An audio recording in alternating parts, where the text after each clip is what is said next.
இன்றே டவுன்லோட் செய்து உங்கள் ஃபேவரட் ஷோக்களை என்ஜாய் பண்ணுங்க.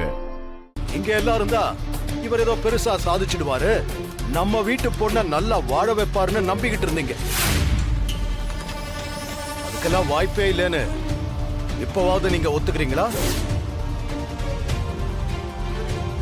இந்த கட்டின பாவத்துக்கு இவளும் வாழ்க்கை பூரா கஷ்டப்படணும்.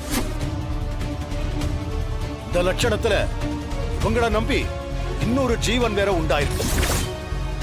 நாளைக்கு அந்த குழந்தை பிறந்தா அது என்ன பாடுபடுமோ? போலி கர்ப்பம்னு தெரியாம குழந்தை பிறக்க போகுதுன்னு அப்பா சொல்றாரு. இந்த விஷயம் மட்டும் தெரிஞ்சா என்ன ஆகும்?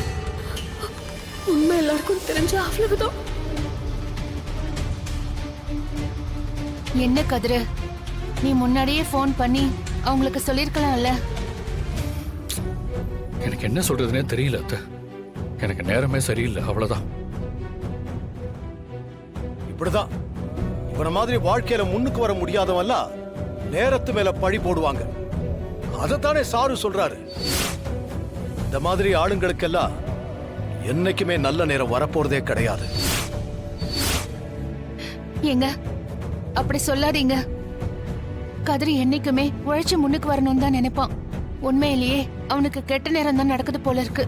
இல்லனா ஒருத்தவங்களுக்கு உதவி செய்ய போய் எப்படி மாட்டிருப்பானா சொல்லுங்க. ஆனா அவனோட நல்ல மனசுக்கு கண்டிப்பா அவனுக்கு ஒரு நல்ல வேலை அமையுங்க.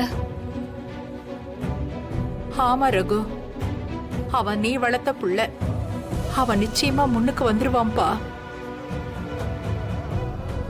ஆமா மச்சான், கதிர் மேல நம்பிக்கை வைங்க. என்ன இருந்தாலும் அவன் நம்ம வீட்டு மாப்பிள.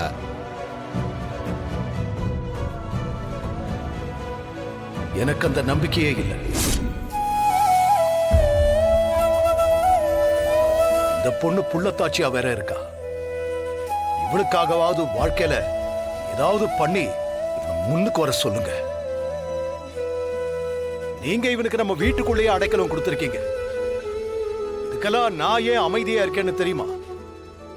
இவ வயத்துல குழந்தை இருக்குங்கிறதுக்காக மட்டும்தான்.